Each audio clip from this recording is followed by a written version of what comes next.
This is Deanna. This is Candice. And you're listening to No Fucking Way. Okay, so you went to try to have Hazel turned in your stomach because she's breech. Yes, today. My baby is breech. So I did an ECV, if anyone is familiar.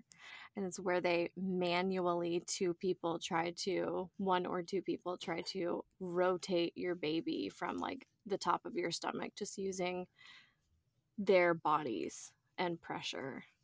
And it was absolutely excruciating. A 10 out of 10 pain level. Like, I wouldn't recommend it to my worst enemy. That is so crazy to me because it doesn't sound like it would be painful just because it's on the outside. Right. So, I mean, I believe you that it was, but I'm just saying to me, I'm like, what? They were just pressing on your stomach. Like, that's kind of what I think. I know. But they were pressing really hard, obviously. Oh my gosh, yeah. I'm gonna send you a video. Okay. It was just not at all what I expected. Even after watching the amount of videos I watched and the amount of stuff I read about it, the pain, it was not what I was expecting at all. And then when they offered me, were people saying in the videos and stuff that you were reading that it hurt? Yes. But I mean, I could look at it and be like, that is uncomfortable. Like, there's no way that the slightest, like, my kid, like Blair, like stepping across my stomach, or like Penny running into my stomach laying on the couch, like, it hurts. But it also is just painful to be pregnant anyway. Yeah. Like, it hurts anyway with nothing touching your stomach. That's my experience anyway. But when they offered me an epidural before we started, I was like, oh, I really did not I did not research this. But then all the videos I watched, I'm like, maybe they all had epidurals. And it's like assumed, it's just known. Yeah. Because, I mean, I wasn't like screaming. I wasn't screaming because I couldn't breathe. So I'm just like focusing on breathing. So I think that also, like, I didn't see these people screaming in pain. Yeah. I was like, okay. And then some people in the comments and all these videos I watched on like YouTube and TikTok and stuff, they're like, oh, I did it with no pain medication, or I did it with this, or I did it with that, and everyone's pain tolerance is different, but there's no fucking way anyone has done this and said, I would do it again. Oh my God. Absolutely not. Absolutely not. Unbelievable. I think she's going to turn around on her own now. You know, I was thinking that earlier. Just to really teach me a lesson that I should just let shit go and let things be the way that they're supposed to be. Yeah, it was for nothing. I think I would have regretted not trying. Yeah. But it was for nothing. It did absolutely nothing. And they said that she was like pushing back at them. Which I don't think pushing back. Yeah, which I don't think is a thing. Like, I don't know. Unbelievable. She's like, yeah. Hi-ya. Right. Yeah. I mean, they were confident after like the third try that she wasn't going to budge, and they told me that, and they asked if I wanted to keep going or try again. I said no. But also, I'm glad I didn't do the epidural, because if I didn't feel anything, then I would have been like, yeah, like flip her, keep going. But then that causes like the placenta can separate, and they can like give her brain damage.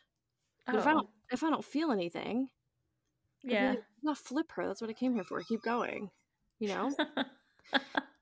Oh my God, it was a day. That sounds traumatizing. I told Deanna that I would carry a baby for another woman before I would do this again. Which is a big deal, because she said she wouldn't do it even for her cousin. Yeah, I wouldn't do it for your sister, or for anybody, right? I wouldn't even do it for myself again. No one. No one. Yeah, so I'm over myself. I'm just gonna be a sitting duck and just wait and stop trying to change things and make things work in my favor. Yeah. That's probably the best thing. If you have one scheduled, cancel it. Do not do it. I mean, I definitely don't blame you for trying because I have heard about how horrific C-sections are, so Yeah. I get it.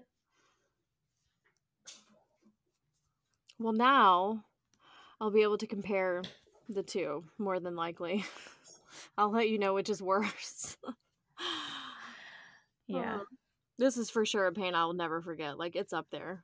It was worse than, I think, having my, Oh my god. for sure. For sure. And maybe I'm just saying that because this is newer. This is, like, more fresh. Yeah. But yeah. Yeah.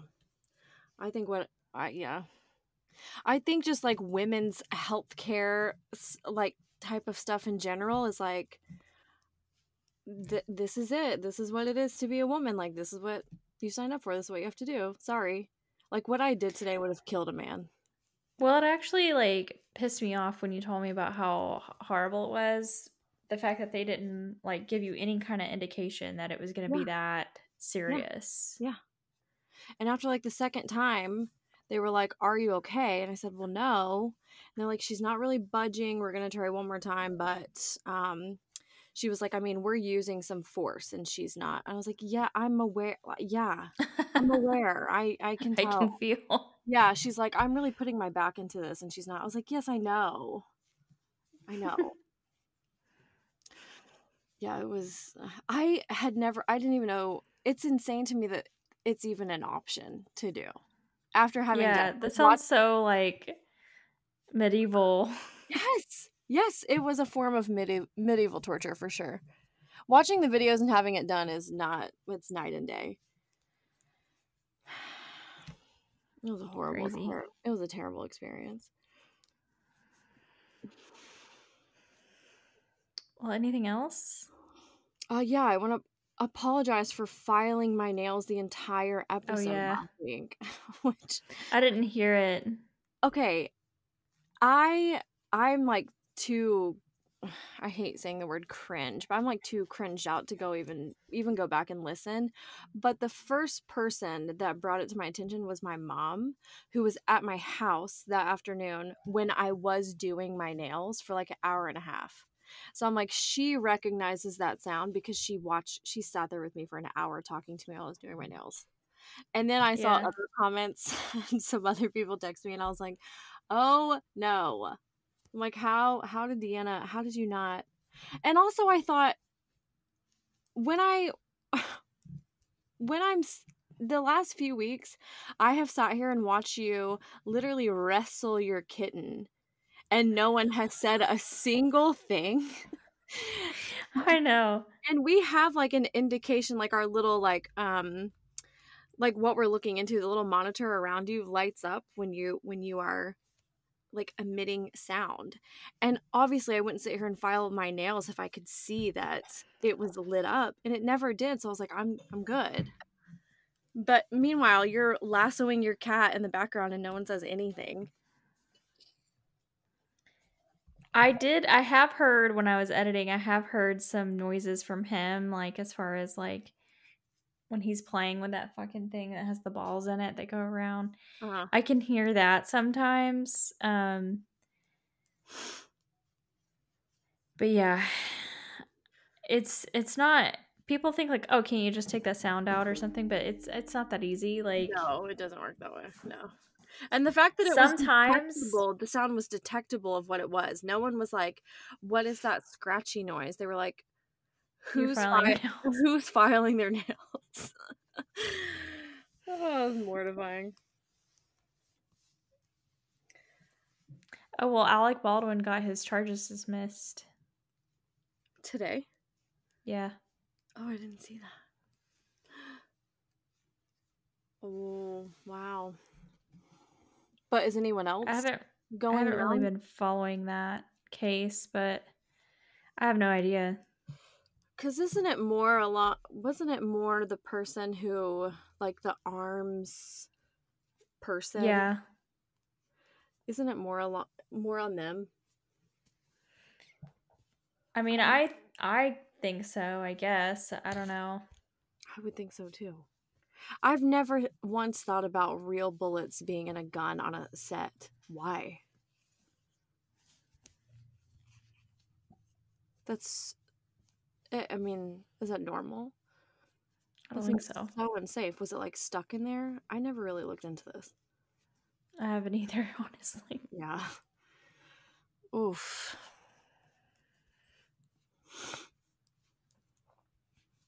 Well, do you have anything else? I don't. I do want to get to my story because you're gonna love it. Oh, okay, I'm excited. Because I'm doing your boy, Wade Wilson. Who's that? Is that the guy with the tattoos on his face? Yeah. Okay, guys, hear me out. Here, every time I see him, I'm like, hear me out, guys. Okay, Hear me and that's out. exactly, and maybe sure, like no one knows him really by name, but there's no way you've not seen his face this summer or since May, I think, when he was first like in court. You've for sure seen his face. And so I decided to look into, do I do I think he's hot or not? And it has a lot to do with just your character and not your face. But Yeah. it's funny because I read like his charges, and I just saw some like brief TikToks about what he did, which are very short, but it was pretty disturbing.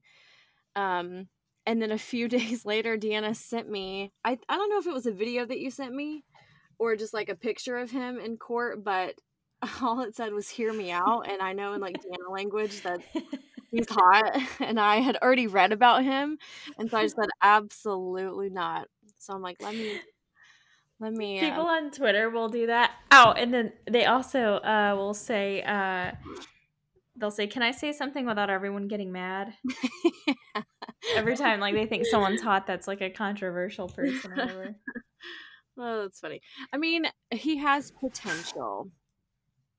He has potential, but it's like once I know something about you, it doesn't matter. It's out the Yeah. window. I don't feel like it's the same for you though. Like I can read you all this and you'll still see him and be like, but he is hot. The thing is, it's just like with Michael Jackson and his fans, okay? Like, I can separate the Yeah. pedophile from the music. I'm not a Michael Jackson fan, but if I was, I might still be able to listen to his music. But I can separate this guy's looks from. I'm not saying I would marry him or date him. Yeah. I'm just saying that he's still attractive. You're just saying you would kiss him on the lips. That's it. Yeah, potentially. Okay. So, Wade was born in 1994 to his parents who were also babies. They were 14 and 15 when Oh my god. yeah, when they learned that they were pregnant.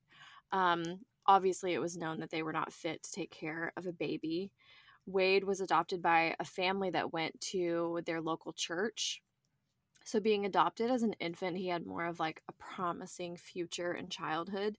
He was an absolutely normal boy, like normal kid growing up until he was about 13. And he started to become a little like paranoid. He would have outbursts. He was pretty rowdy. That sounds like a normal 13-year-old boy to me though. I know. I'm like Yeah. waiting for the But he surprising was a part. normal 13-year-old boy also. Even though he started to hang out with not such a great crowd, he rarely missed school. He got really good grades. He played sports. But then over the course of high school, he got into trouble with police several times. Nothing major, nothing that like involved harming other people that I could find, just like reckless teenage boy shit, like stealing and like petty theft and vandalism and stuff like that. Sneaking out. His parents did what they could. They tried to get him into counseling. They found a psychiatrist for him, but he was so uncooperative. he just would sit in silence. He would also lie if they're like, what's your, they would start with like basic questions. What's your name? Are these your parents? He would say a different name and say, no, those aren't my parents. Like, just completely uncooperative, like not there, didn't give a shit at all. So fast forward to October 6, 2019. Wade is now 25, and this is in Cape Coral, Florida. He and his current girlfriend, Melissa, are out at a bar. They get into a verbal altercation. He takes her car and strands her there. He goes to another bar and meets two girls there. Their names are Stephanie and Christine. I think they're also roommates, but it's never really clear. Another guy later in the night comes over to hang out with them. His name is Jason. He's irrelevant, but he's hanging out with them this night. He and Wade hit it off, so now they're like all new friends. Everyone goes back to Jason's house to hang out there for hours, like well into the next morning. Around 6 a.m., Wade leaves with Stephanie and Christine, and they go back to their house, or one of the girls' houses. Like I said, I think they live together. Stephanie has to get ready for work, and so she eventually leaves Christine and Wade alone. This already sounds like a nightmare to me, and nothing has even happened yet. You're hungover. You're small talking with some strange guy that you brought home the night before that's in your space. Just like, I just picture being like hot and thirsty and like, I don't know anything about this guy. Yeah, I know. Oh my God, get out of my house. Kill me and get out of my house. But it was a nightmare. Probably did. Yeah. It was a nightmare because while Stephanie is at work, Wade strangles Christine to death. He initially planned to wrap her body in sheets and put her in the trunk of her own car, but there's not really a timeline for the events that morning because it's just his word. But it's assumed that he immediately strangled her because after Stephanie left, by the time he decided that the best plan to like shove Christine's body in the trunk of her own car, she was already stiff. And it takes like 3 to 4 hours for a body to stiffen. So he strangled her and then was just kind of fucking around in their house and like didn't really know what to do. Tries to put What the her hell are you doing for like 3 hours? Yeah. Tries to put her in the trunk of her car and her body's too stiff, he can't. So he panics and he leaves. But he leaves in Christine's car, the girl he just strangled, and takes her cell phone. He doesn't have a cell phone. That's the cringiest part of this story to me. Not only you don't have a car, you don't have a cell phone. Scrubs just came in my head. No. And you're a killer. Scrub. Yeah. Wow, You're right. This guy's a 0. Right. Okay. So he's trying to call Melissa, his girlfriend that he left the night before at the bar. She's not answering, probably because she doesn't recognize this number and she knows her man doesn't have a phone.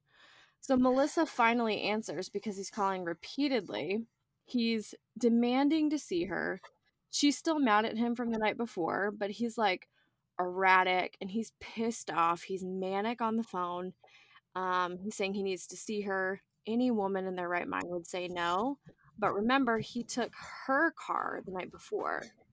So she's like, fine, I'll meet you in public somewhere. Because he was acting crazy, so she was already scared.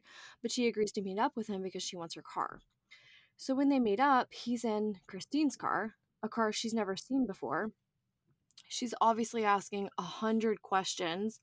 Where were you all night? Whose car is this? Where have you been? Whose cell phone are you calling me with? Like, where's my car? What the fuck is going on?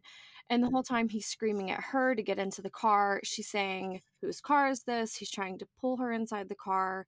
He winds up ripping her dress, winds up tackling her in this parking lot, and is punching, slapping, and choking her in like a public strip mall. And she's like, I'm a spoiler alert. Melissa lives because she's telling the story in court. But she said that she was thinking, I'm going to die. And he's a big dude. He's like very tall. At least that's the way he looks in court next to his lawyers and stuff. He's super tall. He's like stocky. She doesn't see anyone around them, but she's like, surely, I mean, who's going to step into something like that? But she was hoping it's someone is seeing what's going on and they're going to call the police. So Wade drags her down this alley and up some stairs, pins her to the wall, and punches her directly in the face. And Melissa's telling the story at the trial again, and she said that she just saw blood splatter everywhere from her and was like, this is, like, I'm gonna die. She somehow bolts away from him and just starts running. When he gets out of the alley, he doesn't see her, so he gets back into the stolen car of the woman that he had killed, Christine, and he speeds off. He's driving down the road, and it's around like 11 a.m. now. He sees a woman walking and stops and asks her for directions and what her name is. And the woman's name is Diane, and she's lived in Cape Coral as a bartender. She's been at her job for 5 years, like never missed a single shift. She's just walking to work. And on this very morning, Diane's coworker Linda had asked her if she needed a ride because it was kind of rainy outside, and Diane declined because her walk was very short. But she never shows up for work. So we don't really know if Diane got into Wade's car willingly or if he forced her in because no one saw. I'm assuming not willingly. I'm thinking what woman would get He into might have charmed her into getting into the car. to show him direction somewhere.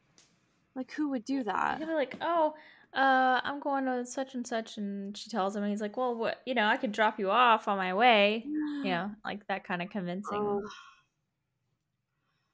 Well, no one saw. No one knows. So he somehow got her inside. As soon as she's inside the car, he strangles her to death. He pulls to an empty parking lot and drags her out of the car and sees that she's still breathing. So it's assumed, which also we don't know this, but that she tried to like fake her death. But then he sees that she's still breathing. So he gets back into the car and runs over her. These are his words. He said, Oh my god. He said maybe 20 times until her body looked like spaghetti. Oh my god, that's That's what he disgusting. said. So, and then he just leaves. It's late afternoon now. Police are only aware of Melissa's run-in with Wade. He doesn't know about Diane yet. Or police don't know about Diane yet, or Christine, the girl whose car he's in. But someone did see his altercation with Melissa in this parking lot, and they called the cops. So cops are looking for the car that he's in. And she didn't have the license plate or anything, but she gave a good enough description because the police found Wade parked behind a Joe's Crab Shack. So this cop pulls in. The restaurant isn't open yet, so it does kind of look a little suspicious. Like, what are you doing? Just sitting here? So Wade's backed into the spot, and the cop kind of pulls in front of him diagonally, like kind of to block him, and just gets out and casually asks him, like, you know, what are you doing here? And he says, I'm waiting for my girlfriend. He's not cooperative though. He's pretty argumentative. He just kind of has an attitude like, what do you want? Like, it's not illegal to sit here. I'm waiting for my girlfriend. He keeps acting like he doesn't hear the questions the cop is asking, and also his window is like only down this much. It's like right here, so he's like laid back in the seat. He just does not give a fuck. He's just being like a little punk ass. So the cop said that they got a call about a battery incident, so he needs to detain him until his partner arrives. And then there's just silence. He's just staring at him, and the cop repeats himself. The whole thing, like, we have a call about a battery and this and that and blah, blah, blah. And Wade's like, what? So he repeats himself again. And then Wade's like, what battery? Just acts like Yeah, he's like, I don't have any batteries, officer. Get out of my face. He's just acting clueless and just like buying time probably to like decide what he's gonna do. The cop says, I need to detain you until we figure out what happened. You aren't under arrest, but I need to detain you until my partner arrives. Do you understand? And Wade says no. And then they just stare at each other longer. Okay. So the cop asks him to step out. He says no. He rolls the window up and when I say casually, he so slowly drives away, like puts the car in drive, goes around the cop car so he's like sure not to hit it, and then reverses so he can like exit the proper way out of the parking lot. Just so slowly leaves, and the cop is just standing there. So the cop follows him for a minute, but then he explains, this is in court, that he stopped after reporting it to dispatch because he says that he didn't have probable reason to pursuit and that it was busy in the area, like heavy traffic and lunchtime, and basically like I'm not going to involve any other cars because of an alleged misdemeanor. Yeah. So they just kind of let him go, which I've never heard of that before. Like you be in a pursuit and then like if you have someone pulled over and they drive away from you, you're just like, ugh, it's lunch hour. I'm not doing this. I've never heard of that. I guess it just depends on the circumstances because it's like you said, like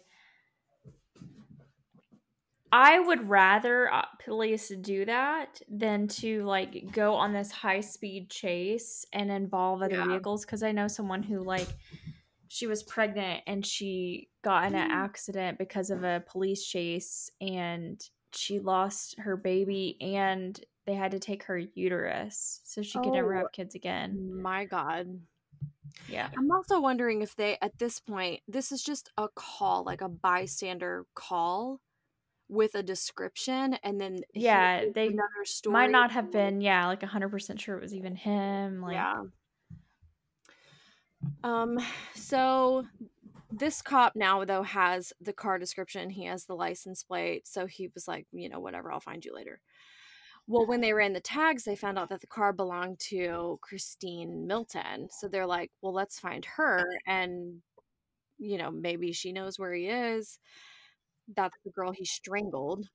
I think her okay, so they obviously can't get a hold of Christine, and this is also why I think that her and Stephanie were roommates because they found Stephanie's information pretty fast. And so they're calling her. They're calling Christine's phone, but Wade has her phone. So then they get a hold of Stephanie and they ask, like, do you know where Christine is or why her car would be in Fort Myers when she lives in Cape Coral? We can't get a hold of her. And Stephanie's like, oh my God. Because obviously the first thing she thinks of is this guy that she left her friend with that they met at the bar. So police go to Christine and Stephanie's place. They force their way in and see what looks like a body wrapped in sheets on the floor. She has a tattoo on her leg that they saw first and identified her by that. And her body was completely bruised, black and blue, and all of her fingernails were broken. oh my God, that must have been put up a hell of a fight. So when Wade casually drove away from this encounter with the cop, the next thing he did was break into a home. Luckily, the owners had left early that morning for vacation, so the house was empty. Wade made himself at home. He ate some snacks. He watched TV. He made some drinks. He also made a call to his biological father, who he had first contacted 7 years prior when he was 18. They had tried to form a relationship, but it wound up to be just kind of the type of relationship where Wade would just call his dad if he needed something or if he was in trouble. So he gives his daddy a ring and he tells him everything that he's done that day. Like just spills the beans, like tells him every single detail. And this guy doesn't really know Wade. So he's like, what the fuck are you talking about? He's telling his biological dad that he's a killer and describes in every detail, every step of everything he's done all day long. Oh my God. I know. And his dad's testimony in court says that Wade said that his dad said that Wade says that he was in trouble and needed help, but the way he was describing what he had done was enthusiastic and excited, like he was bragging. Yeah. So, and also, like I said, they don't have a close relationship, and he's just like, I don't know if you're on something or like is this a joke? Like, what am I supposed to do with all this information? There's no way this is what you did today. So that night, hours later, of an off and on phone calls with his dad, Wade's still at this house that he broke into. And his dad's like, I'm beginning to think that you're telling me the truth. They had been on the phone. Yeah. They had been on the phone off and on for like 2 or 3 hours. Wade's story never changed. He never said, just kidding. So he tells Wade he's going to call him an Uber so he can escape, like get out of town. Wade gives him the address to the house, and his dad calls and gives it to the police. The police first call the homeowners to confirm that Wade isn't supposed to be in their home, and they're like, correct. Like, please get him out. Yes, we have no idea who this is. So they go and arrest him. The next day, no one's found Diane yet, nor have they put together that Diane and Christine are linked until 4 days later when they finally find Diane's body. So in November 19th, 2019 is when Wade is charged, and he's charged with first-degree murder of Christine Milton, first-degree murder of Diane Ruiz, battery, grand theft of a motor vehicle, burglary of a home, petty theft for the snacks, I guess. I don't know what he stole in the house. The footage of him in court, I think, has gone viral mainly because of his appearance. He's like very unique looking. He certainly does have potential, but his face is covered in tattoos, like scary tattoos, like a swastika teardrop and like skeleton Joker mouth thing. Yeah. He's ruined his face. And they're not good tattoos. They're like jail tattoos. They look like... Didn't he get them in jail? Because Yeah. I thought, like, he didn't have them before. Yeah, because his first arrest mugshot in like 2019 or something was the last one before the tattoos, and he had none. And then he had all of these at his next hearing, and it was so disturbing. He looks scary as fuck. And not just like... He does. not just at a glance, but like his eyes are so dark and dead, and he doesn't make a single facial expression. Like, not one time does he like raise his eyebrows or like smirk or like... he doesn't do anything with his face. It's so scary, and he has the slowest blinks. He looks so unbothered, zero remorse, like we are wasting his time. So he basically said he's denied everything. And then he had this, like, one of the only things that he said was this, like, little riddle. He said, blunt force trauma for compliance, strangulation for silence.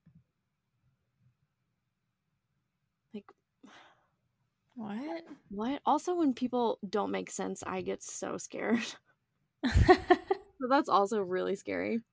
Oh, and he said that he would have killed Melissa if given the chance. Like, that's what he was trying to do, but she ran away. Oh. Just, by the way, I also would have killed her. He said no doubt she'd be dead if she wasn't able to take off. So he was given some psychological tests, but he, again, was just so uncooperative that they're unable to diagnose him with anything. Like, all the tests just come back invalid. It said that he just sits there and doesn't react or reply, much like the way he is in court, much like the way he was years and years ago when he was a teenager and his parents tried to get him help. But it's assumed that he has some like bipolar disorder and schizophrenia. He tried to escape prison and he got caught.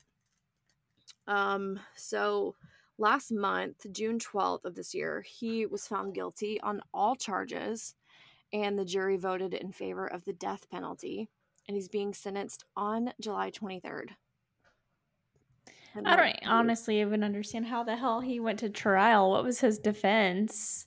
I don't know. Insanity or something? I don't know. He said is saying that he didn't do any of this. It wasn't him. None of it was him. Oh, he's Like just denying it that's his completely. defense, is that you've got the wrong guy. Well, just by looking at you, I know that's not the way you judge people, but you're gonna have to come up with something else. Because you certainly look like someone that would do all the things. He did more in Yeah, a he day. really does. He did more in one day than any. You know what I think would, if we could find a picture, what would probably turn you off the most are his. I think he has bad teeth. Oh. And I've not found a photo, but the cop like footage video of when he got pulled over at the Joe's Crab Shack, you can kind of see like there's a little something going on there that's not. Maybe that's why he doesn't smile. Maybe that's why he got the smile tattoo. Mm-hmm. I think it would turn you immediately if my story didn't.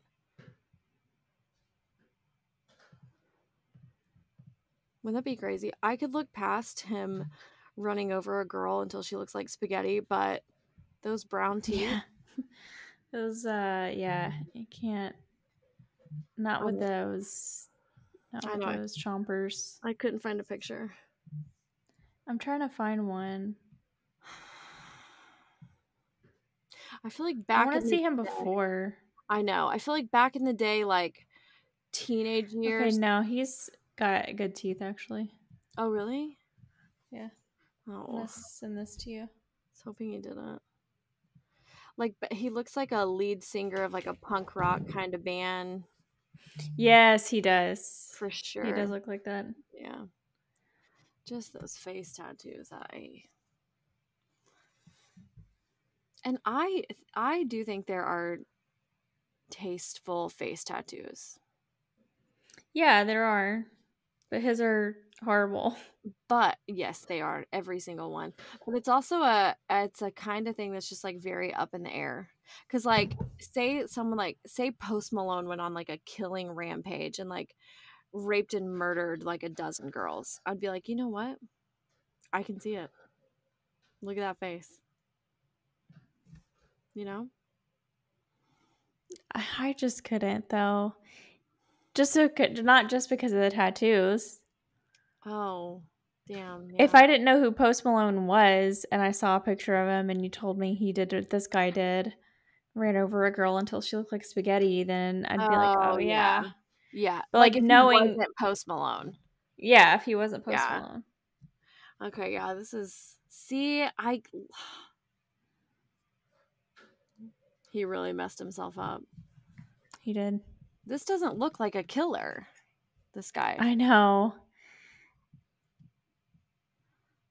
Ugh, that's scary. He just snapped. But I wonder know. if Christine is the first person that he killed. Part of me thinks yes, and that he just like snapped Yeah. or like went through something, because also he did not try to like cover anything up or get away or hide, or I mean he was just on like a rampage, just out in the open, confessing to his dad. You know? He didn't really Yeah. cover his tracks. Ugh. He's a spooky one. Okay, so for our ender, we both have a list of certified jump scares. I have 2, 4, I have like 5. I have 6. Okay, I kind of have 6, but one is Cass, my sister. I text her for one. Oh, okay. Do you want to just both go? Yeah. My list, your list? Yeah. Okay, my first one, and I just thought of this, Wade Wilson, like seeing him. Yeah. My next one is men's like quick echoey bathroom farts because they push so hard when they pee. Oh You know yeah. what I mean? Like at 2 or 3 in the morning when I don't know that Peter's in the bathroom, but I hear and it like echoes in the bathroom. Why do they have to push so hard when they pee? I don't know. Like, I don't think you guys are ready to pee if you have to push that hard. Hearing your voice on something, like anything, like a recording of your voice. Like if when you're not expecting it. Even when you are, and like just realizing that that's what you sound like. And then also like I'm so used to it now. Yeah. Because I edit the podcast. I know. I was gonna say, like, the first time I listened back to like episode 1 when you sent it, I was like, oh my god, should we do this? Is that what I sound This like? is embarrassing. But really, like, when you just hear your voice on like a taping of like a concert video or something, like that you recorded, and you're like, wow, that's me. Someone saying that they aren't a dog person. Certain words that people use accents on that you don't have to, like someone saying, do you know who Giada, what's her last name? Day something Italian. She's like on the cooking show. Maybe if you saw her face. She's got like famous cooking shows and cookbooks and stuff. She's so annoying. She claims that she's lived here since she was like 5 or something. She claims that she can't say Italian words without an accent on them. And so she will be like, so tonight, guys, I'm going to show you how spaghetti. to make. Yes, exactly like that. That's exactly what I was just about to say. She goes, a spaghetti. And then I'm going to go and pour a nice glass of wine. And I'm like, why? What are you doing? Or someone saying like, if you've like traveled abroad or something, and so you feel kind of like in with the normies, and you always say like Patty when you're talking about Paris. It's like, okay, oh my god, I know, it's so annoying. I gasp when I hear stuff like that. And then I text my sister for some, and when she finally got on track, she was giving me actual jump scares, like stuff from like that we've seen in movies and stuff. But when she got on track with what I was asking for, she said children. Yeah, they can be. Just for in sure. general, just children. When I hear one, I'm like, oh my god, here we go. All right, you ready for mine? Yeah. When someone's foot is hanging off of their sandal. Like their toes, like the front of their toes. Their toes or their heel. There's some ill-fitting sandals wearers out there. And that you'll just see their foot hang off. Oh, yeah, that's a good one. Accidentally liking someone's post. Oh. Accidentally clicking live, like when you're going to make an Instagram story. You know how like you can scroll down at the bottom, like there's that live option? Yeah, that's scary. When you have like 2 drinks, you know, you always have your water cup, and then you might have like your fun drink, like iced coffee or a Coke or something. When you accidentally drink the wrong one. You chug the wrong one. Yeah. Yeah. And you just get the water and you're like, even though it's good, but it's not what you were expecting. Yeah, I know. I'm like, yeah. Even weird. when I'm like finished with something and then I go to like drink some water, I'm like, ew, I hate water. I mean, I actually love water, but in the moment, I'm like, ew. Yeah. When someone else files your nails, that's why I don't like to get my nails done. I don't like feeling that feeling. It does feel different than when you're doing it yourself. I don't know why. The sensation is different. And this one's gross, but taking out your period cup on your heaviest day. Yeah. Yeah, that's it's alarming. Oh my god, I should probably go to the emergency room. This is a lot of blood. They say like you only bleed like a tablespoon of blood or something. I'm like, that is not true. Tablespoon? Yeah. The whole period? I think that's what they say. How? Let me see. Or in a day. Maybe a tablespoon a day. The nail filing thing is interesting because that also reminds me of like 1 to 5 tablespoons for the whole period. Okay, yeah. Because like you can tickle the bottom of your foot and it doesn't tickle, but like if someone else tickles the bottom of your foot, you want to punch them. Yeah. Isn't that weird? Why? The feeling is the same, but it's like you're more conscious of like what's coming next or like the pattern or why is it so different? Like you can do it, but other people can't do it. I don't know. It's something about it that it just. And they also like never do it right, you know? Like I'm like, it's not the exact shape I wanted. Yeah. Okay, well, that was short and sweet. It was. Well, thanks for listening. I'm sure they'll appreciate that after all my Karen Reed ramblings. Oh yeah. Oh, there's no update with that, right? Well, since you asked, there's like 2 or 3, I think, jurors that have come forward to the defense, basically saying, so she was charged with like 3 different things, and they were saying we were unanimous on acquitting her on the murder charge and fleeing the scene of an incident. What they were hung on was manslaughter. So basically, what the defense is trying to say now is when she gets retried, she shouldn't be retried for those 2 that they're saying that they were going to acquit her on. Oh, yeah. But the thing is, like, they should have put that on the verdict form. Like, they should have put, like, not guilty for this and not guilty for this. Right. But they didn't do that. So they're going to have to retry all of it. I think that that's what's going to be the outcome. But the lawyers are trying to, like, I think she has a court date on the 22nd. But they're trying to say we shouldn't allow her to be charged for those other 2. Yeah. I mean, tried for those other 2. How soon will the next one happen? Or you have no idea? They only have a year. A year? Only have a year. That's so within a year, they have to try her again. Wow. All right. Well, that's it. Thanks for that. Thanks for listening. Yep. See you next Tuesday. Goodbye. Bye.